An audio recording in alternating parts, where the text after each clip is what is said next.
Hello and welcome to English Snap, the channel that helps you improve your English step by step. I'm Mia, and I'm really happy to have you here today because we're going to talk about something absolutely essential for your English learning journey.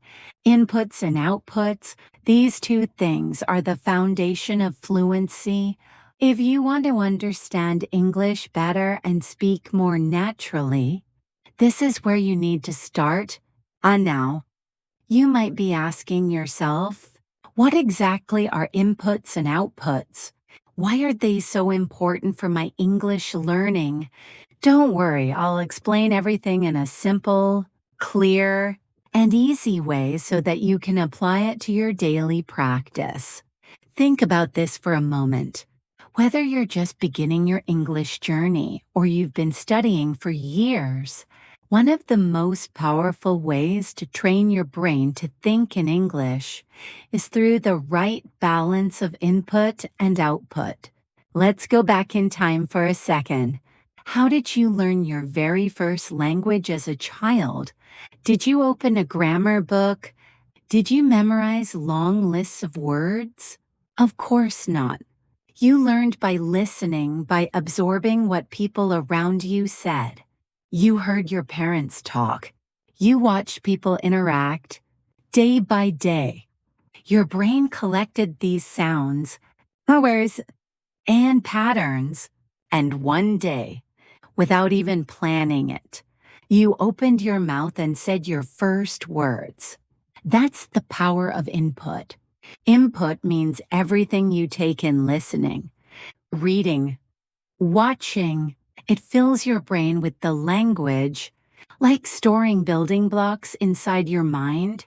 And when you start speaking, writing, or expressing yourself, that's output.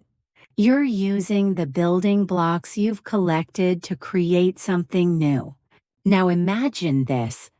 What if learning English today could feel just as natural as learning your first language? The good news is, it absolutely can. You don't need to suffer with endless grammar drills or feel lost in translation.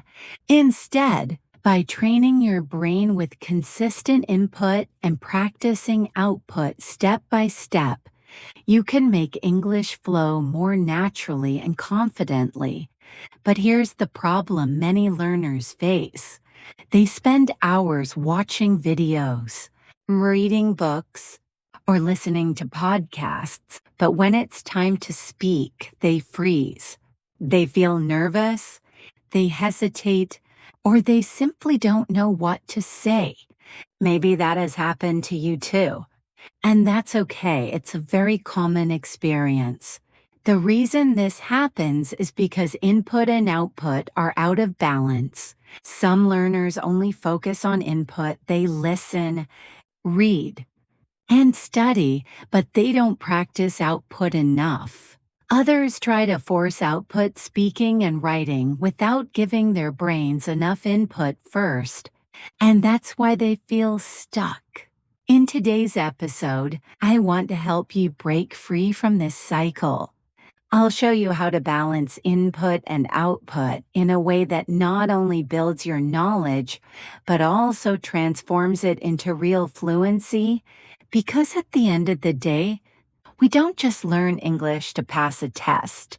We learn it to communicate, to share ideas, to express emotions, and to connect with people all around the world. So, what exactly are we going to cover in this episode?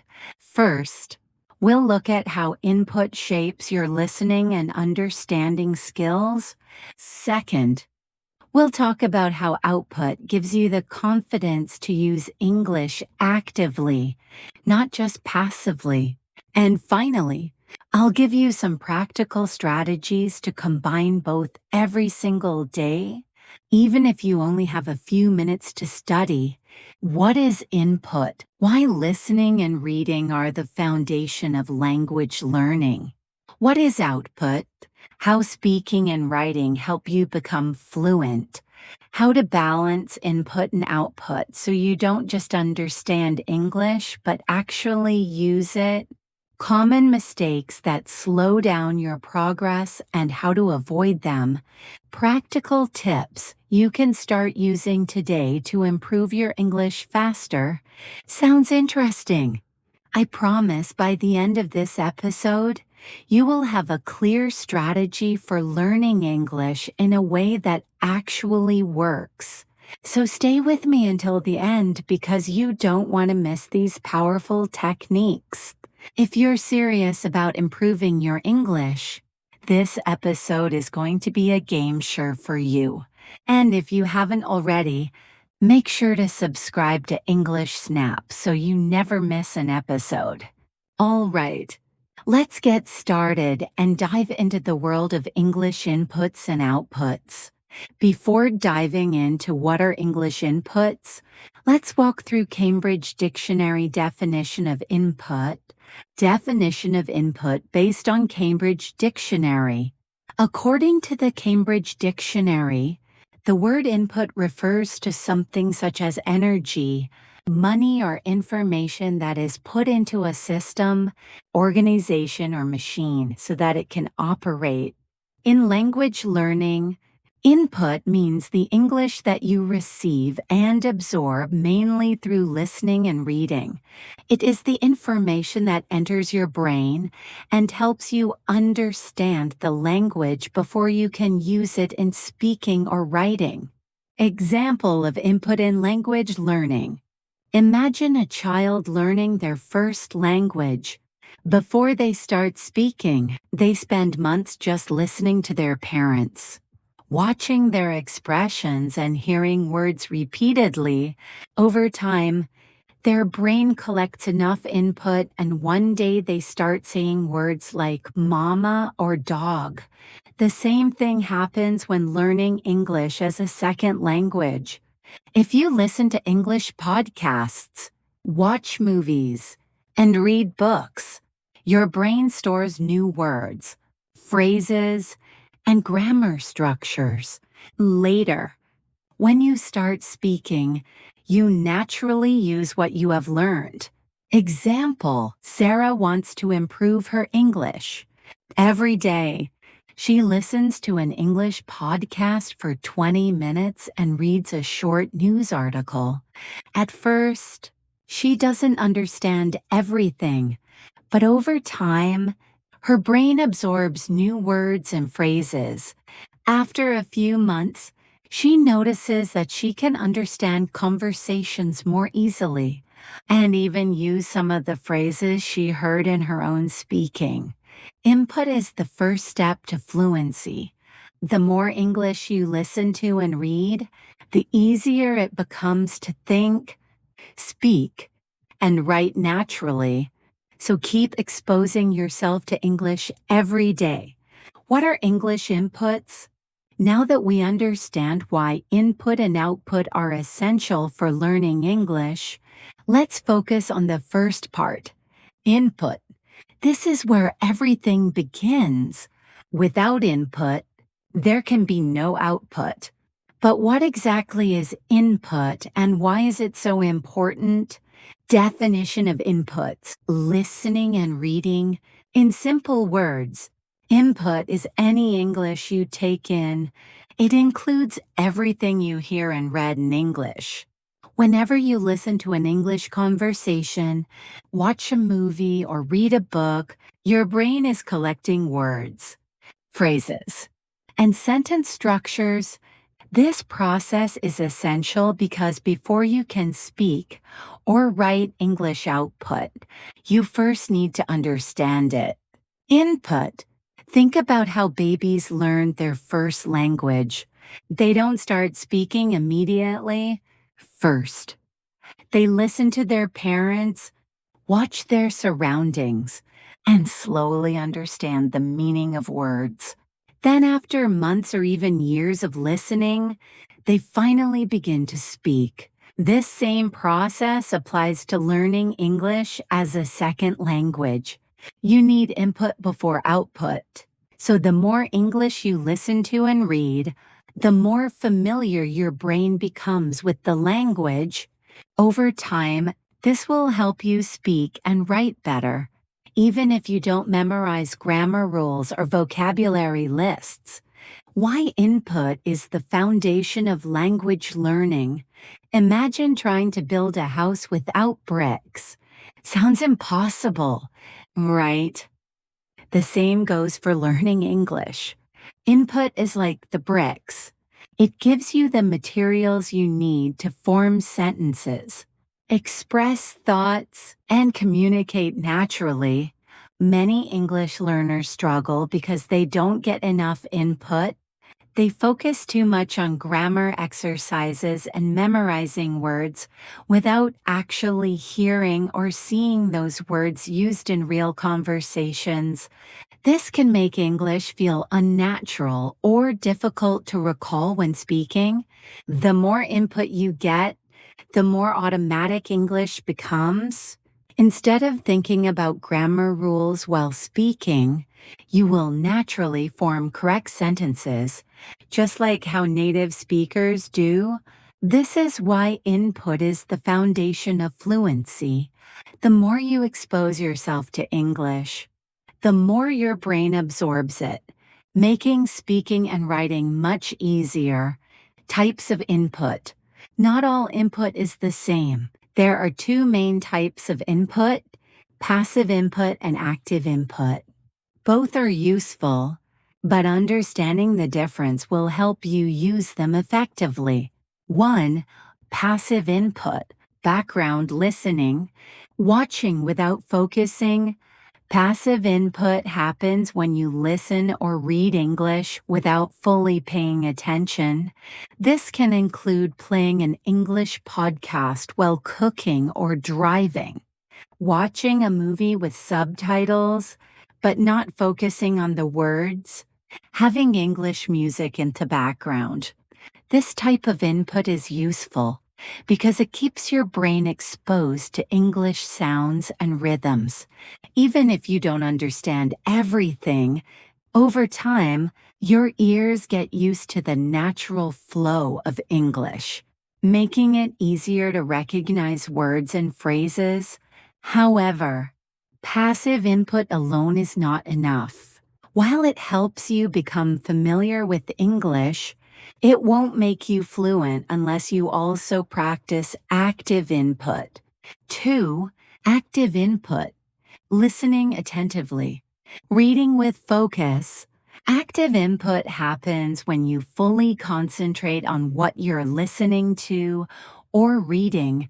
This means listening carefully to an English podcast and trying to understand every word, watching an English video without subtitles and paying attention to how sentences are formed, reading an English book, and looking up new words to understand their meaning. Active input is powerful because it forces your brain to process English deeply. When you actively listen or read, you notice patterns, new words, and how sentences are structured. This makes it easier to remember and use what you learn in real conversations.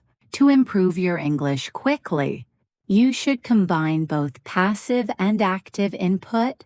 Passive input helps you get used to English naturally, while active input helps you understand and remember new things better. Long practical examples of how input improves language skills. To understand the impact of input, let's look at two real-life examples. Example 1. Learning through listening. Imagine you listen to an English podcast every day while commuting to work. At first, you only understand a few words. But after a few weeks, your ears start recognizing more words and phrases. You begin to understand full sentences without translating them in your head. After a few months, you notice that you can answer simple questions in English more confidently, all because your brain absorbed enough input to form responses naturally. Example 2. Learning through reading. Now, let's say you decide to read an English short story every night before bed. At first, you need to check the dictionary often, but as you continue, you recognize more words and understand sentences faster. After a few months, you find that you can write better in English because you've seen how words and grammar are used in real sentences. Your writing improves naturally because your brain has collected enough input from reading. These examples show how consistent exposure to input, whether through listening or reading, gradually improves speaking and writing skills. How much input is necessary for progress? A common question is, how much input do I need to improve? The answer depends on how often and how well you expose yourself to English. But let's look at some estimates. If you listen to 30 minutes of English every day, you'll see improvement in about 3 to 6 months. If you read for 15 minutes daily, your vocabulary and sentence structure will improve in a few months. If you combine 1 hour of listening and 30 minutes of reading daily, you can reach a conversational level in about a year. These numbers aren't strict rules, but they show one thing clearly. The more input you get, the faster you improve. If you want to become fluent, aim for at least 1 hour of English input every day. Input is the fuel for your English learning journey. Without it, you won't have the materials needed to speak and write confidently. Whether through listening or reading, the more English you expose yourself to, the more natural it will feel to make real progress. Combine passive and active input and try to get at least 1 hour of English exposure every day. In the next section, we'll talk about English output, how to use what you've learned to improve your speaking and writing. Stay tuned. Now, let's learn about English outputs. Definition of output based on Cambridge Dictionary. According to the Cambridge Dictionary, the word output means the amount of something that is produced by a person, machine, or system. In language learning, output refers to the English that you produce mainly through speaking and writing. It is how you express your thoughts and ideas after receiving input. Without output, you might understand English but struggle to communicate effectively. Example of output in language learning. Imagine a musician who listens to a lot of songs but never plays an instrument. They might recognize music but won't be able to create their own. Similarly, in English, if you only listen and read but never practice speaking or writing, you will understand the language but won't be able to use it fluently. Example: John has been watching English movies for months. He understands many words but feels nervous when speaking. To improve, he starts practicing speaking out loud every day and writing a short journal in English. At first he makes mistakes, but with time he becomes more confident and fluent in expressing his ideas. Output is necessary for fluency. The more you speak and write, the more comfortable you become with using English in real situations. So don't be afraid to practice every day. Mistakes are part of the learning process. What are English outputs? Now that we have discussed English input, it's time to talk about the second half of the language learning process. Output. While input is about absorbing English through listening and reading, output is about using English through speaking and writing. Many learners focus too much on input and avoid output because they feel nervous or afraid of making mistakes. But without output, you cannot become fluent in English. Speaking and writing help you turn passive knowledge into active skills. In this section, we will define output, explain why it is necessary, explore different types of output, and see how using English regularly helps with retention and fluency. Definition of outputs, speaking and writing. Output means producing English rather than just understanding it. There are two main types of output. Speaking, using your voice to communicate in English. This includes conversations, answering questions, giving speeches, or even thinking out loud in English. Writing, expressing thoughts through text. This includes writing essays, emails, social media posts, or even keeping a personal journal in English. Think of output as a workout for your brain. Just as athletes train their muscles to get stronger, you need to practice speaking and writing to strengthen your ability to use English naturally.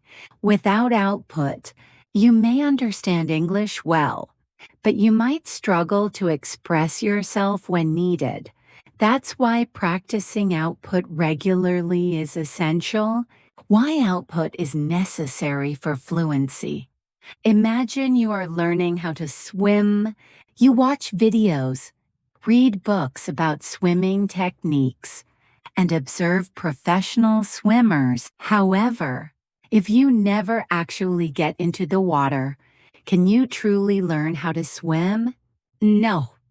You have to practice. The same rule applies to English. Fluency doesn't come from just listening and reading. It comes from using the language. Here's why output is essential.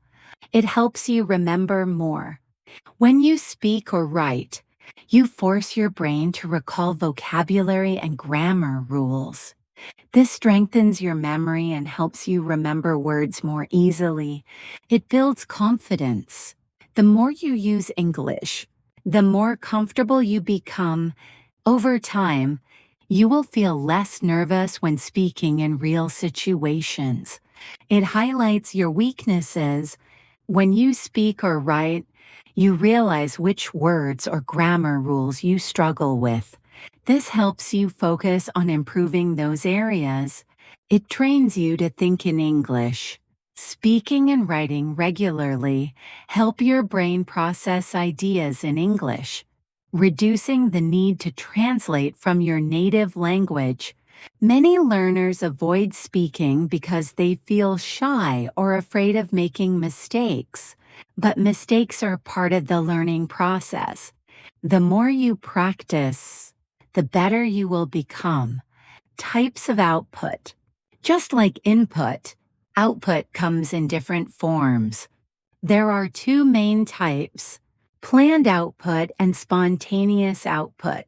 1. Planned output. Writing essays, preparing presentations. Planned out happens when you prepare before using English. This includes writing an essay for an exam, preparing a presentation for work or school, drafting an email to a colleague or friend. Planned out is great for organizing your thoughts and improving your writing skills. Since you have time to think, you can focus on using correct grammar, new vocabulary, and clear sentence structures. One effective way to practice planned output is keeping a daily journal in English.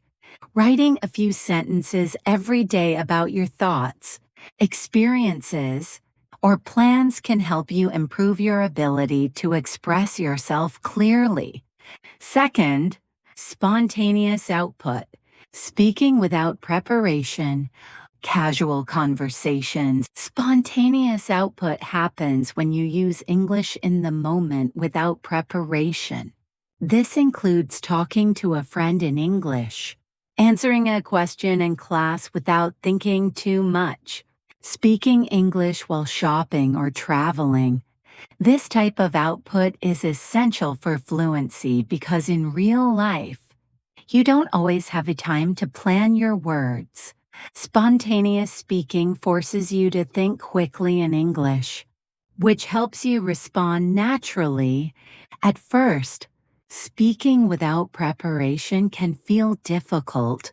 You might forget words or make mistakes, but that's okay. The more you practice, the easier it gets. A great way to improve spontaneous speaking is by talking to yourself in English. Try describing what you are doing or thinking out loud. For example, if you are cooking, you can say, "Now I am cutting the vegetables. I need to boil the water." This helps you practice forming sentences naturally. The balance between input and output. Some learners focus too much on input, listening and reading, but avoid output, speaking and writing. Others try to speak and write a lot, but don't get enough input. To improve quickly, you need a balance between both. Here's a simple guideline to follow: 70% input, 30% output. Spend most of your time listening and reading, but also practice speaking and writing regularly. Practice output every day. Even if it's just for a few minutes, try to speak or write something in English daily.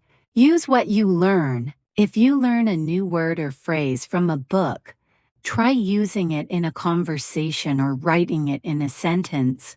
Think of language learning as a cycle: input, listening, and reading. You absorb new words, phrases, and grammar. Output, speaking and writing. You use what you have learned, which helps you remember it better. The more you repeat this cycle, the faster you will improve. Long, detailed examples of how output helps retention. To see how output improves language skills, let's look at 2 examples. Example 1, speaking practice. Maria is learning English. She listens to podcasts every day, but never practices speaking. One day, she tries to have a conversation in English, but struggles to find words. She realizes that just listening isn't enough. She needs to practice speaking.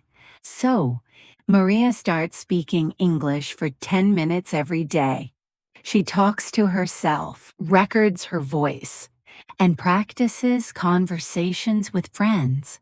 After a few months, she feels more confident and fluent, and speaking becomes easier. Example 2, writing practice. John wants to improve his English writing.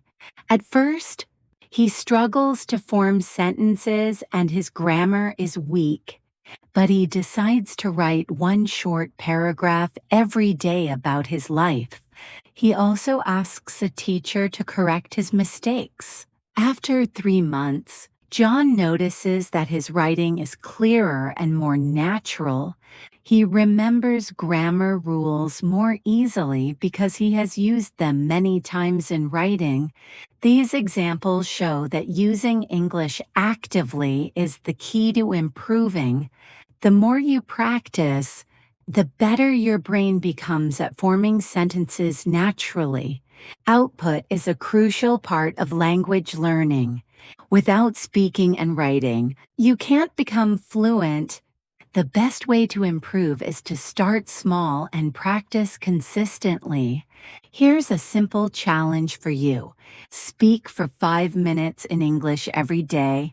Talk to yourself or record your voice. Write 3 to 5 sentences in English daily. Keep a journal or write about your day. If you do this, you will see huge improvements in your fluency over time. In the next section, we'll discuss how to combine input and output effectively to maximize your progress. Stay tuned. The best way to balance input and output.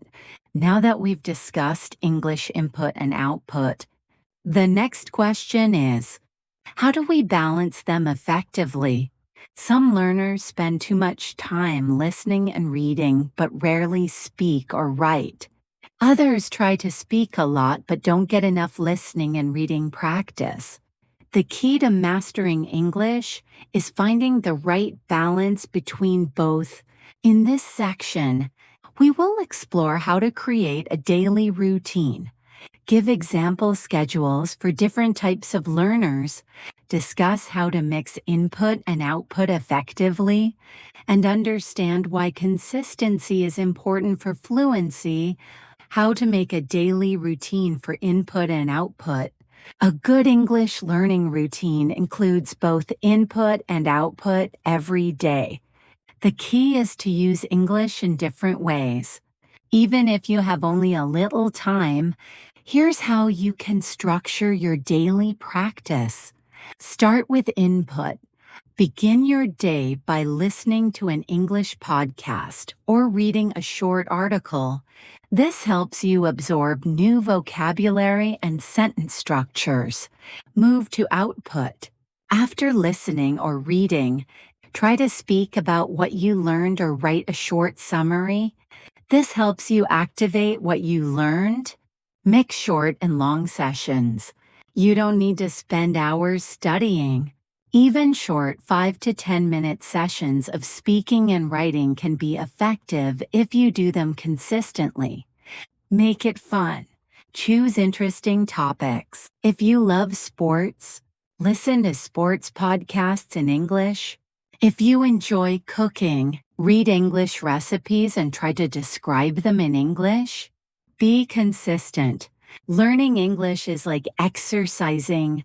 If you practice a little every day, you will see steady improvement. Let's now look at example schedules for different learners based on their daily lives.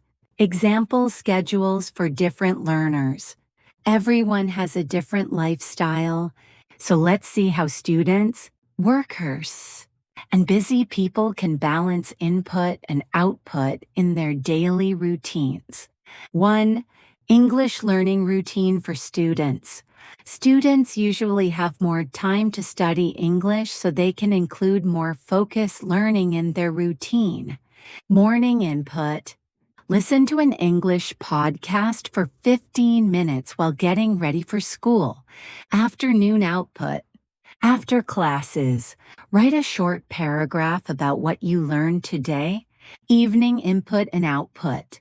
Watch a TV show in English for 30 minutes and repeat some sentences aloud to practice pronunciation. Extra tip.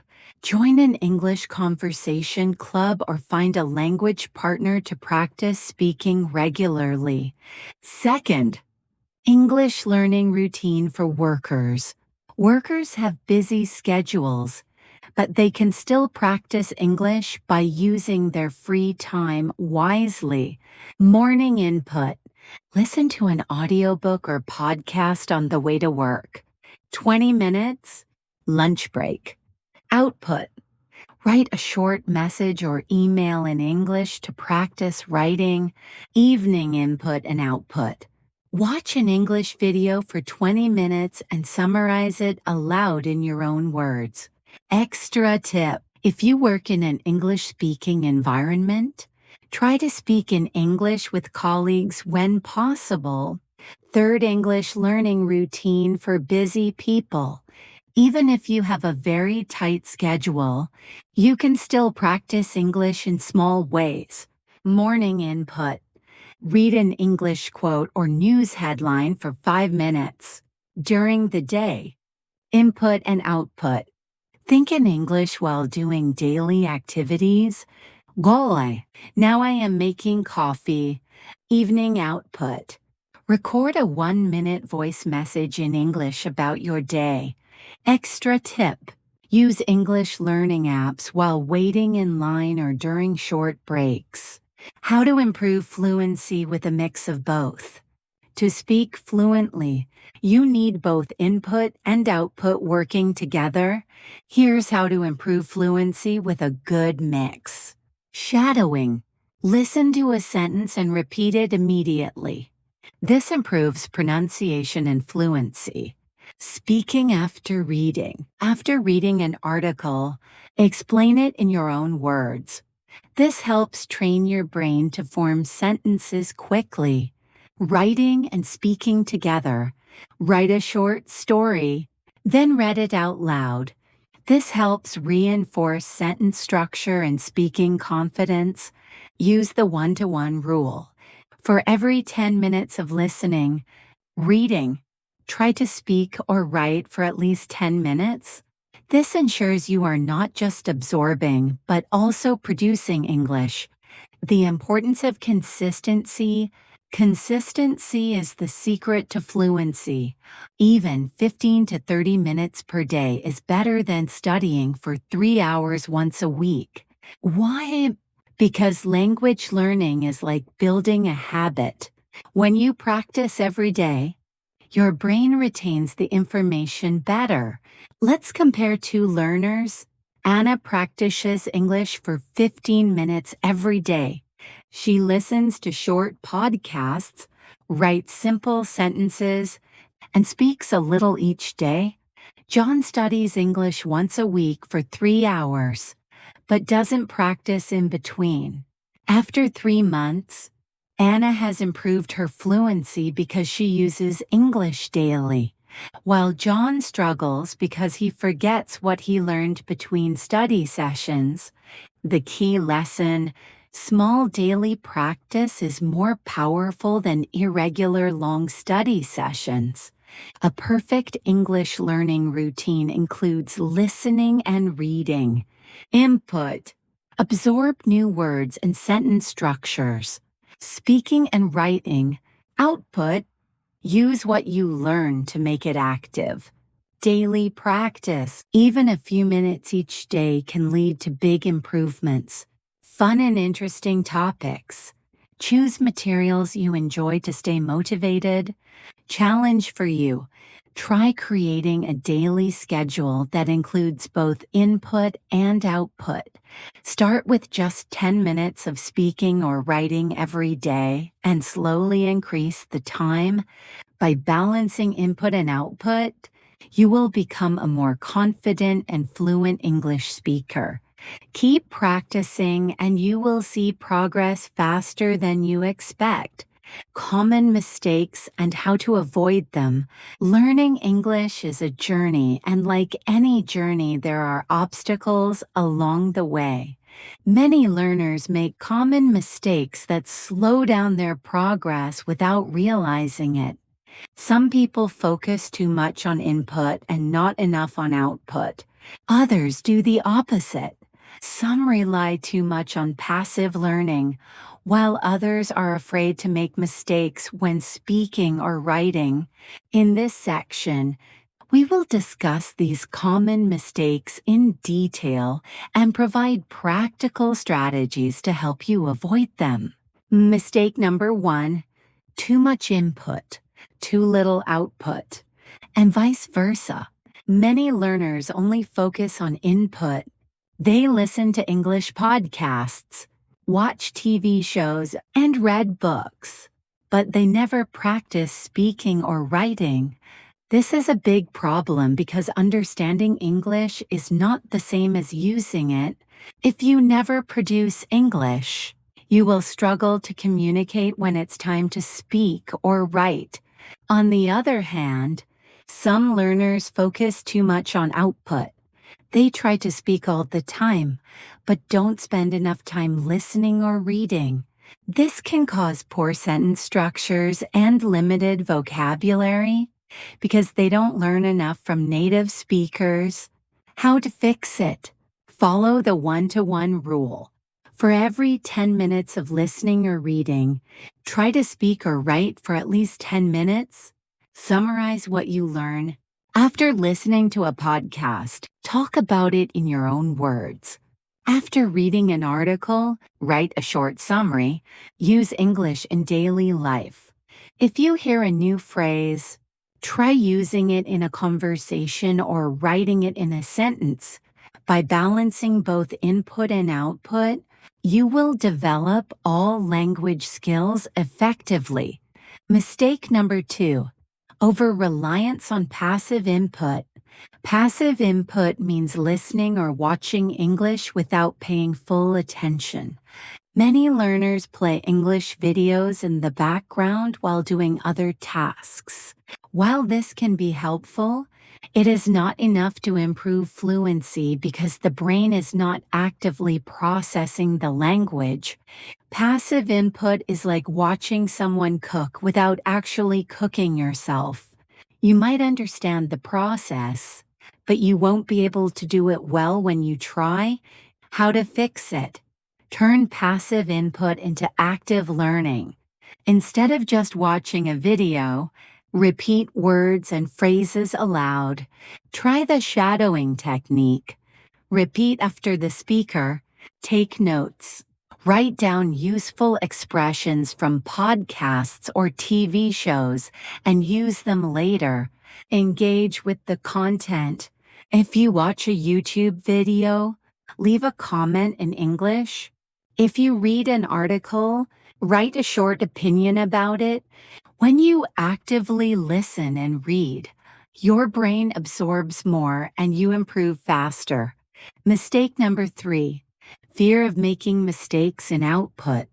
Many learners are afraid to speak or write because they don't want to make mistakes. This fear stops them from practicing, which slows down their progress. The truth is, mistakes are a natural part of learning. Even native speakers make mistakes. Imagine a child learning to walk. They fall many times, but they don't stop trying. That's how we all learn, through trial and error. How to fix it? Accept that mistakes are normal. Instead of being afraid of mistakes, see them as learning opportunities. Every mistake helps you improve. Practice with a supportive partner. Find a language partner or tutor who encourages you to speak without fear. Record yourself speaking. Listen to your own voice and notice areas where you can improve over time. This will build confidence. Write daily. Even if it's simple, start with short sentences. Over time, your writing will improve. The more you practice, the more confident you will become. Don't let fear stop you from using English. Final thoughts on avoiding these mistakes. The best way to improve English is to balance input and output. Stay actively engaged and embrace mistakes as part of learning. Listen, read, speak, and write every day. Don't just absorb English. Use it at a Mistakes are proof that you're learning. By avoiding these common mistakes and applying these strategies, you will become a more confident and fluent English speaker. Keep practicing and success will follow. We have covered a lot in this podcast, and I hope you now have a clear understanding of how English inputs and outputs work together to help you learn the language effectively. Before we end, let's take a moment to review the key points, encourage you to take action, and provide you with useful resources to continue your journey. Summary of key points. English inputs. Listening and reading. The foundation of language learning. The more you listen and read, the more natural English will feel to you. Remember to balance passive and active input for the best results. English outputs. Speaking and writing. The key to fluency. Practicing speaking and writing regularly will help you build confidence and improve your ability to express your thoughts clearly.